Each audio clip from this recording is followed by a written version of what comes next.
Ce qui suit est le fragment d'un enregistrement retrouvé sur un dictaphone appartenant à mon père. Il me l'a confié sans trop se souvenir d'où il le tenait. En janvier 1997, la première diffusion des 4 saisons de Bonne Nuit les Petits s'est terminée. Même si la série a continué à être rediffusée jusqu'en 2006. Mais en 2010, Alain Ladure, qui était l'un de nos producteurs, nous commande une 5e saison. En faisant varier l'animation avec un nouveau système pour animer les pantins, un décor à l'ancienne en balsa et carton dur, derrière lequel devaient évoluer les acteurs, qui animeraient les marionnettes avec de longues perches. Avec ce système, ils étaient invisibles à la caméra, et gardaient une meilleure prise sur les pantins. Ça révélait plus du choix artistique que du choix pratique. Et d'ailleurs, ça en a agacé plus d'un qu'on change nos méthodes, déjà bien rodées. Mais bon, on est encore loin du cœur du problème. Bref. Comme dit précédemment, on a embauché des teneurs de bâton. Ou du moins, on s'apprêtait à le faire. Quand on a reçu une décision de la production, donc de Alain, concernant le recrutement. Pour Pimprenel et Nicolas, on travaillerait avec 2 de ses neveux. Des gamins. On n'a pas été trop surpris sur le coup. L'audiovisuel, comme tous les milieux, fonctionne au pistonnage. J'étais ceci dit un peu perplexe par rapport aux conditions de travail spécifiques des gosses. Mais personne n'était très regardant sur le tournage. On avait surtout envie de toucher notre cachet et mettre les bouts. Quand j'y repense, on aurait vraiment dû se méfier un peu plus. On a trouvé en peu de temps un marionnettiste pour Nounours. Un type du nom de Grégory Goudot. De là, les choses se sont enchaînées plutôt vite. Et en tant qu'opérateur, j'ai commencé le tournage du premier épisode avec les gamins et ce nounours. Bien sûr, c'était loin d'être parfait, essentiellement parce que les séquences traînaient en longueur, avec l'inexpérience des gosses, qui manipulaient leurs marionnettes avec une maladresse atroce. Ce qu'il faut aussi se dire, c'est que nous, l'équipe de tournage, on ne voyait pas les marionnettistes pendant les prises. Les décors les cachaient à nos yeux, et surtout à l'objectif. C'est en enchaînant les épisodes que j'ai pu remarquer que pendant les pauses, les enfants devenaient de plus en plus pâles et nerveux. Ouais, c'est ça, à bout de nerfs, littéralement, comme dégoûtés. C'est une des stagiaires en audiovisuel, qu'on avait mis sur la prise de son, qui la première m'a mis sur la voie de ce qui se tramait. En faisant des raccords de son derrière les décors, pour vérifier si elle pouvait mieux recueillir l'audio en se déplaçant derrière, elle avait fini par remarquer quelque chose. Entre les prises, les gamins lâchaient des bruits étranges, tout bas. Le Grégory Goudot, lui, n'était pas en reste de grognement lubrique, à ce qu'il paraît. Enfin bref, vous voyez le truc. Cette stagiaire en a parlé à Alain et moi, au cas où il lui arriverait quelque chose.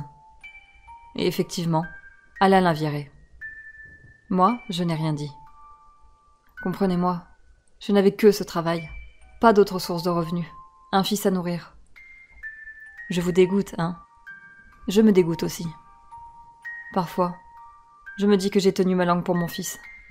Mais d'autres fois, je m'imagine à la place de ces gosses, et je m'en veux encore plus.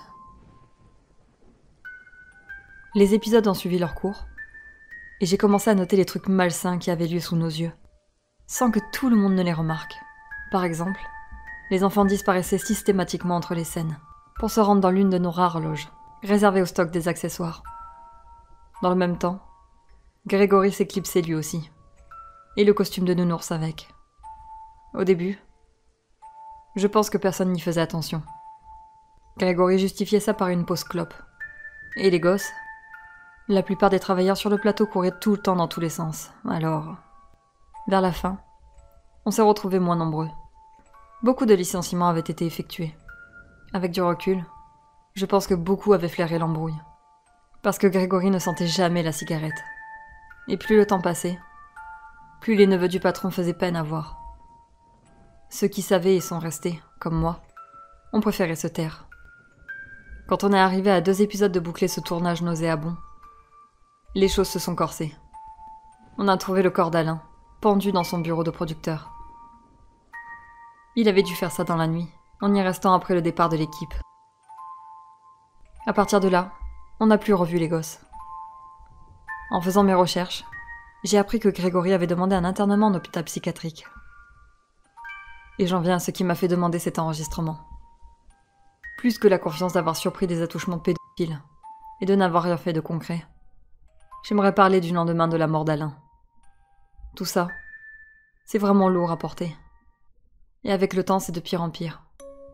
J'ai cherché à protéger mes intérêts personnels, à faire vivre ma famille. Aujourd'hui, elle m'a tourné le dos. À l'époque, les clauses de mon contrat étaient strictes. Et la non-divulgation, ça ne plaisantait pas. Plus que risquer un procès et se faire virer. On ne se ferait jamais réembaucher, parce que dans notre milieu, ça tourne vite. J'ai brûlé les bobines de nos tournages. C'était moi. J'ai aussi fait disparaître les derniers effets d'Alain, je le confesse aussi. Mais si j'ai brûlé tout ça, c'est pour ce que j'y ai trouvé. Son téléphone contenait plusieurs messages à l'attention de Grégory, du genre « Loge accessoire, 18h comme d'habitude ». Ou encore « Filme-les mieux que vendredi dernier, la qualité était naze ». En fouillant ce même téléphone, je me souviens encore de l'horreur que j'ai ressentie.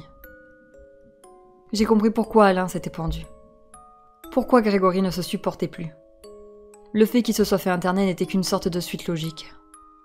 Parmi ceux que j'ai détruits, il y avait aussi plusieurs lettres de coproducteurs anonymes. Enfin, c'est du moins comme ça que les expéditeurs se présentaient. Apparemment, Alain devait de grosses sommes d'argent à des types vraiment louches, qui lui réclamaient plus de contenu. En lisant des morceaux de brouillon du scénario, j'ai compris qu'Alain ne croyait pas un seul instant à une pseudo-nouvelle saison. C'était juste un plan fantôme. Une couverture pour produire ce contenu. Grégory, lui, était loin d'être marionnettiste. En fait, il était caméraman. La preuve, c'est lui qui a filmé le véritable pédophile à toucher les enfants, dans la fameuse loge, avec le téléphone d'Alain. Et en parlant d'Alain, ce tonton si tendre et si affectueux envers ses neveux. Je n'aurais jamais cru le voir jouer un aussi bon nounours que dans cette même loge. Mais ces épisodes-là, j'espère qu'ils ne lui auront pas rapporté un sou.